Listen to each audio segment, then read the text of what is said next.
YSRCP leader has been arrested and the anticipatory bail of his has been denied. So, in TDP office attack issue, what would you like to say on that? No, I don't want to comment anything. Law will take its own course of action. Anybody will commit mistake. There is no politics here. Only law will take its own course of action. ఈ విషయంలోని రైతులందరికీ విజ్ఞప్తి చేస్తున్నా, మీరు కూడా ఆందోళన చెందాల్సిన అవసరం లేదు. ఇటు రాష్ట్రం అటు కేంద్రం అన్ని ప్రయత్నాలు చేస్తాం. అందరిని ఆదుకోవడం కోసం ఏ విధంగా చేయాలని అన్ని చేసి మిమ్మల్ని ఆదుకునే ప్రయత్నం చేస్తామని చెప్పి కూడా రైతాంగానికి విజ్ఞప్తి చేస్తున్నా. ఇప్పటికే నేను 3 లెటర్లు పంపించాను. ఎప్పటికప్పుడు ఇక్కడ మీటింగ్లు పెట్టుకున్నారు. ఇంత మునుపైతే మా రామ్మోహన్ నాయుడు గారు, అదే మరి చంద్రశేఖర్ గారు మినిస్టర్స్, అదే మరి లావు గారు పార్లమెంటరీ పార్టీ లీడర్ వీళ్ళంతా కలిసి మీటింగ్లో కూడా పార్టిసిపేట్ చేశారు.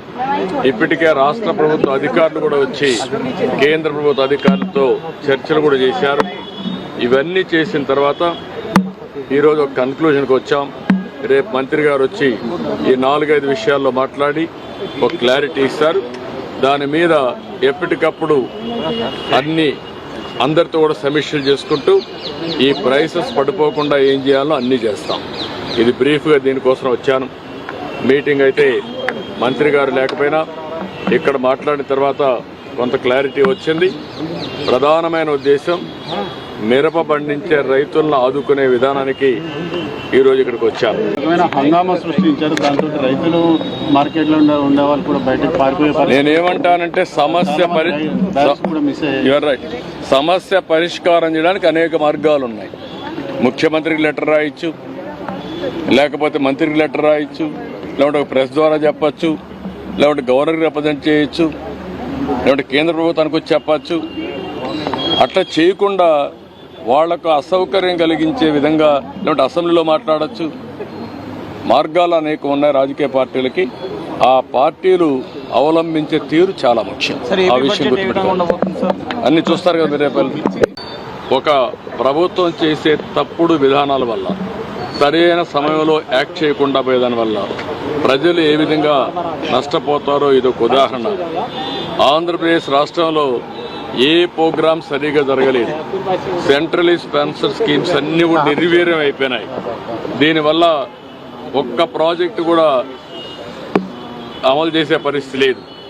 ఈరోజు ఈ ప్రభుత్వం వచ్చిన తర్వాత 93 సెంట్రలీ స్పాన్సర్ స్కీమ్స్ని వాళ్ళు డీఫంక్ట్ చేస్తే, అవి ఖర్చు పెట్టి ఆ డబ్బులు డైవర్ట్ చేస్తే, మేము ఆ డబ్బులంతా ఖర్చు పెట్టి యూసీలు ఇచ్చి మళ్ళా ఇప్పుడు ట్రాక్లో పెట్టే పరిస్థితికి వచ్చాం. అంటే ఈ విధంగా సెంట్రల్ ఇచ్చే స్కీమ్స్ అన్ని ఉపయోగించుకుంటే రాష్ట్రంలో ప్రయోజనాలు వస్తాయి. ఉపయోగించుకోకపోతే ఇలాంటి సమస్యలు వస్తూ ఉంటాయి. ఒక భయంకరమైన పాలన. అదే మాదిరిగా ఆ రోజు చేతగాని పరిపాలన వల్ల చాలా సమస్యలు వచ్చాయి.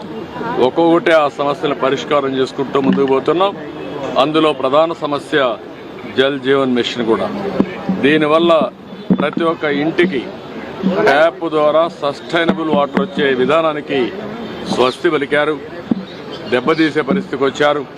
ఇప్పుడు మళ్ళా కేంద్రంతో 27,000 కోట్లే కాకుండా నెక్స్ట్ ఫేజ్లో మళ్ళీ 54,000 కోట్లు కావాలి. ప్రతి ఒక్క ఇంటికి నీళ్లు ఇవ్వాలంటే ట్యాప్ ద్వారా. దాన్ని కూడా వర్కౌట్ చేయాల్సిన అవసరం ఉంది. ఏ విధంగా వర్కౌట్ చేయాలో in course of time workout చేస్తారు. అయితే అనూహ్యంగా ఈ సంవత్సరం వేరే దేశాల్లో డిమాండ్ తగ్గడం, మన రైతులకు చాలా నష్టపోయే పరిస్థితి వచ్చింది. ఆ విషయమే మంత్రి గారికి చెప్పాను. ఎట్టి పరిస్థితుల్లో రైతులను ఆదుకునే బాధ్యత మన మీద ఉంది. రైతులను ఆదుకోవాల్సిన అవసరం ఉంది. ఏదైతే ఏ విధంగా ఆదుకోవాలనో వారికి అంతా కూడా సజెషన్స్ ఇచ్చాం. మామూలుగా అయితే ఎంఐఎస్ కింద, మార్కెట్ ఇంటర్వెన్షన్ స్కీమ్ కింద 25% ఇంటర్వ్యూన్ అవుతారు. అది కూడా రేట్ ఎస్టాబ్లిష్ చేయడంలో ఐసీఏఆర్ ఏదైతే ఉందో ఆ వ్యవస్థ ఎస్టాబ్లిష్ చేశారు. వాళ్ళు కూడా ప్రాక్టికల్ రేట్ కాకుండా ఆంధ్రప్రదేశ్లో ఉండే కాస్ట్ ఆఫ్ కల్టివేషన్ తీసుకోకుండా వాళ్ళు ఒక రేట్ ఇచ్చే పరిస్థితికి వచ్చారు. అవన్నీ సరిచేయాలని చెప్పాను. రేపు ఒక మీటింగ్ పెట్టుకొని మళ్ళీ మాకు ఒక ఇన్ఫర్మేషన్ ఇస్తూ ఉంటున్నారు. రైతులను ఆదుకోవాలి. 25% సీలింగ్ చేసి అవసరమైతే వాళ్ళ యొక్క వ్యవస్థలో గ్రూప్ ఆఫ్ మినిస్టర్స్ ఉన్నారు, కమిటీ ఆఫ్ మినిస్టర్స్ ఉన్నారు. వాళ్ళు కూర్చొని నిర్ణయం చేసి రైతులకు మేలు చేయాల్సిన అవసరం ఉంది. రెండోది, ఏదైతే 50% అంటే వాళ్ళు 50% ఇస్తే రాష్ట్రం 50% ఇవ్వాలనేది కూడా ఉంది. దాన్ని కూడా ఏం చేయాలో కూడా ఆలోచించమన్నాను. ఏదేమైనా రాష్ట్రంలో ఉండే రైతులకు న్యాయం చేయాల్సిన బాధ్యత ఉంది. అందులో కూడా ఇప్పటికే కొంత మార్కెట్కి వచ్చింది, కొంతమంది నష్టపోయారు, ఇంకా కొంత మార్కెట్లోకి వస్తూ ఉంది.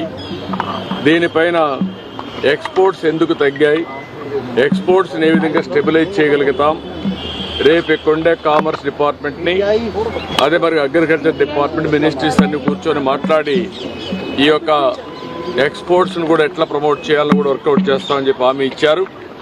అల్టిమేట్గా ఒక హోలిస్టిక్ అప్రోచ్ 25% నుంచి ఇంకా పెంచడం, ఇంకో పక్కన ఏదైతే రేట్ ఉందో కాస్ట్ ఆఫ్ కల్టివేషన్ ఉందో దాన్ని రియలిస్టిక్గా తీసుకొని చేయడం, మూడోది ఎక్స్పోర్ట్స్ కూడా ప్రమోట్ చేయడం. వీలైతే రాష్ట్ర ప్రభుత్వానికి ఇబ్బందులు ఉన్నాయి, తప్పదనుకున్నప్పుడు ఏం చేయాలో మేము కూడా వర్కౌట్ చేస్తాం. కానీ రైతులను ఆదుకోవడం అతి ముఖ్యమైన ఉద్దేశం, అది చేయాల్సిన కోరాను. రేపే మినిస్టర్ గారు వస్తానే ఫస్ట్ మీటింగ్ పెట్టుకొని అన్ని విధాలు ఆదుకోవడానికి ముందుకు వస్తానని కూడా హామీ ఇచ్చారు. ఎల్లుండి నేను కూడా ట్రేడర్స్తో, అదే మరిగా మార్కెట్ కమిటీ వ్యవస్థ అందరితో మాట్లాడి దీనికి కారణాలేంటి, ఏ విధంగా స్టెబిలైజ్ చేయాలి, ఏ విధంగా రైతులను ఆదుకోవడం కోసం అన్ని ప్రయత్నాలు చేస్తున్నాం. పోలవరం మీద సమీక్ష చేశాం. పోలవరం పనులన్నీ కూడా సుజావుగా జరుగుతున్నాయి. ఇది 2027 ఎండుకంతా కూడా పోలవరాన్ని పూర్తి చేయాలని ఒక ప్రాజెక్ట్ కింద పెట్టుకున్నాం. అదే మరి ఇది ఫేజ్ 1, ఫేజ్ 2 కూడా ఏ విధంగా తీసుకుపోవాలనో అప్రోప్రియట్ టైంలో దాన్ని కూడా కేంద్ర దృష్టి తీసుకొస్తాం. అదే సమయంలో నదుల అనుసంధానం కూడా, ఆంధ్రప్రదేశ్ రాష్ట్రం చివరి రాష్ట్రం, సముద్రంలోకి పోయే నీళ్లు కానీ రాష్ట్రంలో ఉపయోగించుకోగలిగితే కరువు లేకుండా చేసే అవకాశం ఉంటుంది.